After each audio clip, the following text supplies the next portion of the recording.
Hello and welcome to Investors Hangout. This weekly interaction to help you learn and understand savings and investment issues is brought to you by Aditya Birla Sun Life Mutual Fund and Value Research. Now, this is the second installment of our two-part special on planning and investing for retirement and deriving regular income. And in today's episode, Dhirendra Kumar will explain some of the proven methods to generate regular retirement income. Welcome, Dhirendra. Thank you. Now, let's start today's episode with, say someone who's already in the firefighting mode. So they have a limited saving or investment, and the calculation tells them that they need much more than what they already have. So in such a scenario, what should one do? Not much to do. And that's the bad news. The bad news is because most of the thing that you need to do for a peaceful retirement has to be done many years much before you retire. Something can be done, but it will not be significant. In fact, the bitter pill is that you just might have to work for a little longer. You will have to reduce your expenses. The first thing you have to really think in terms of do the basic arithmetic. How much money do you need? And how much money do you have? And the money that you need, if it is going to be more than 6% of your accumulation, 6% can be derived, but 6% is just not enough, simply because if you consume all the 6%, then your money will remain constant. And if the money remains constant, then 2 years down the line, you will not only need 50,000, you will need 60,000 by, simply because of inflation. And that is why there is, in your retirement, you need some buffer so that you are able to withdraw or, you are able to derive an income which is conservative and good enough. Based on that conservative estimate, it is good enough to support your income needs. At the same time, there is something left over of the appreciation which will keep, growing your capital, which can support the larger income requirement in future.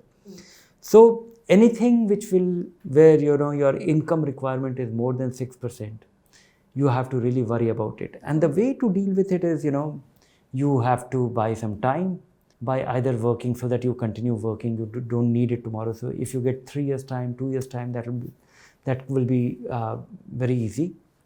But it entirely depends on what is the gap? What is the gap in the 6%? Because if you don't do that, you will not get an opportunity to invest in equity. Investing in equity amounts to taking risk, not impairment risk, but it will be volatile and you can't derive. So having a higher allocation to equity is important, and that amounts to taking risk, and you can't do it substantially if you are going to derive income on a regular basis.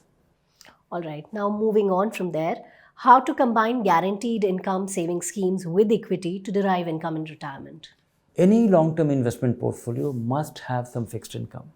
And that fixed income component is a function of, your risk tolerance, or how come, as I was saying in the earlier example, that if you need 50,000 rupees a month, which is 6 lakh rupees a year, and if you have 1 crore, that 1 crore should be invested substantially into equity, moderately into fixed income, and follow that 3-bucket principle, that the money that you need in the first year, 50,000 rupees a month, or maybe in 2 years, 12 lakh rupee, put it in a liquid fund and do a 50,000 rupee withdrawal plan.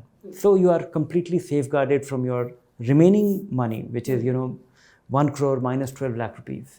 That is the money which can be invested in long-term assets with a fixed income allocation, maybe 25% fixed income, 75% equity. And that 25% fixed income can be invested in guaranteed return products, which will give you guaranteed returns, and that is the senior citizen savings scheme or the post office MIP. And club with this any pension plan that you have. If you work for the government, then you will be getting some pension. You want some supplementary income, that makes your life very easy. So you will have to total up everything that you can bank upon. And those guaranteed income schemes are normally government sponsored. They are absolutely safe. There is no uncertainty about there's no likelihood of a credit default. There is no likelihood of any delay in payment. It is almost like lending money to the government. And you should create a hierarchy of 2-3 things. One is that your PPF accumulation, that could be a very desirable thing. Second is the senior citizen savings scheme. Third is, post office MIP. They are absolutely safe, and consider them as your fixed income allocation. Okay, you mentioned PPF. So should one be, saving in PPF? Should one be while he's earning? I actually, face a lot of brickbats on this. I actually give advice which is very contradictory. I say that if you are a long-term investor, don't invest in PPF, because PPF means investing 1.5 lakh rupees in a fixed income avenue, which will give you guaranteed income.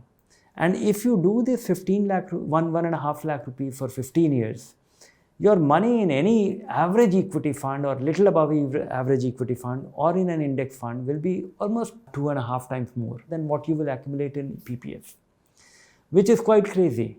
And for a person who is very savings oriented, he's disciplined and he's doing it, this is not a good idea.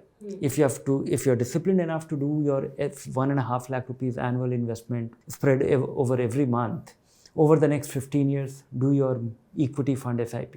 You will have 2.5 times more. But if you somehow have done this PPF, you are not aware of this, and you are left with some corpus, consider that, retain that, keep your PPF account live, derive that income, simply because the PPF is the only vehicle in this country where the return that you get is completely tax-free. And in fact, the only other income that you get which is completely tax-free is agriculture. So where you have to work, this is something where your money is working in a manner which is very safe, and all your income is tax-free. So for that tax efficiency of this income that you derive, assuming that you have 30 lakh rupee, 40 lakh rupee worth of accumulation, and if you're deriving this PPF income, that is your tax-free income. It is almost like having 20% more or 25% more, depending on the tax bracket you fall in. All right. Now, if someone has 1 crore rupees as his retirement corpus and they don't want to assume any risk at all, what should be their strategy? Most people are conservative, and more so in their retirement, and understandably so, because once you stop getting your income, every reason why you should be very cautious. But at the same time, if you have a crore of rupees, first is that it is entirely a matter of, it is a function of how much money do you need. If you need 25,000 rupees a month, then you can be very conservative. But if you need 50,000 rupees a month, you need to be little aggressive with your, because if your expectation is to have 50,000 rupees today, your need will be 65,000 rupees 3 years or 5 years from now. And for that, your capital needs to grow. For your capital to grow, besides supporting you with this income requirement, it must be invested in equity. So you wanting to be conservative or you wanting to be aggressive is not a matter of your choice. You can only assume that risk in a measured way, in a calculated way, and understand the risk better, because it's not a choice. If you need 50,000 rupees a month today, you have to necessarily invest about 50% into equity for you to be assured that, okay, your capital will keep growing in a manner that it can support income. If you need 25,000, maybe you can do without it, because your money will earn in a risk-free manner 6-7%. You will consume only 5% or 6%, and it is earning little over 7%. So the differential will actually keep supporting you. But I would say that every investor in his retirement should understand that there is a risk, and you have to understand how to navigate that risk, how to conduct yourself, how to behave yourself so that you are able to de-risk yourself from the madness of the market. How not to, and the only way of educating yourself or de-risking yourself or learning it well is to invest. It's a kind of swimming. You can't really do it in the classroom.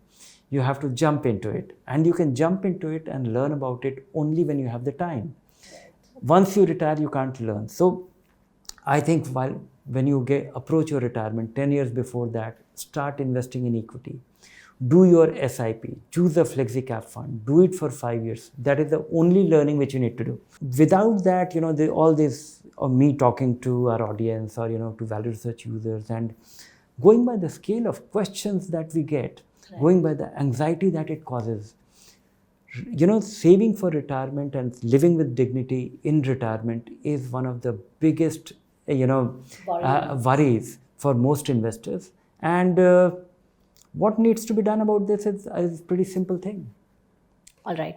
Now, you mentioned the three bucket strategy a while back. Can you please elaborate on what exactly is that three bucket strategy? Oh, this three bucket strategy is, giving some framework, giving a method to people that how to divide their money based on their needs. Everybody should divide his money depending on his need, because your needs are the primary driver for the way you should be investing. And that is, if you need your money in the next 3 years, or you need your money in the next 1 year, that money should be invested differently. The money that you need anywhere between 3 to 5 years should be invested differently. And the money which you should be invested for 5 years and beyond, you might need it after 5 years, you may not need it after 5 years, that needs to be invested differently. Because this money within the next 3 years should never be invested in equity. It should be invested in a manner that you can withdraw it anytime. In fact, if you need that money in any time between couple of weeks to couple of months, maybe don't invest it. Let it lie in the savings bank account. It will keep earning 4, 5, 6% depending on your bank. Maybe do your deposit shopping, because you'll be so much more comfortable. You don't have to move your money around. Else, invest in a liquid fund, which is reasonably safe. You are not exposed to any substantial risk. And money between 3 to 5 years, invest in a short-term debt fund. And money beyond 5 years, that should be invested in a tax-saving fund if it will save you tax, or a flexi-cap fund. And don't do anything else. And never invest lump sum. Even if you have somehow got a bonanza, you're sitting on 10 lakh rupees, never invest that money at one go. Howsoever attractive the market looks, or howsoever tempting the market looks, spread that money over something like 15 months, 18 months, because reducing the risk of catching a market high is a very important milestone, or should be a goal for most investors, because it is not the market is dangerous. It is the way you behave when the market crumbles once in a while, and it will keep doing it, and it always happens. That is how you have to configure yourself. It's almost like wearing a helmet. Okay. Or, using the seat belt. All right. Well, that's all we have for you in today's episode. But since we're getting a lot of questions on retirement, the next episode we'll dedicate it to taking up your questions and answering them. Though we won't be able to answer all of them, we'll pick up some of the frequently asked ones. So that's all we have. Keep watching this space for more information. If you like the show, do subscribe to our YouTube channel. Take care. Bye for now.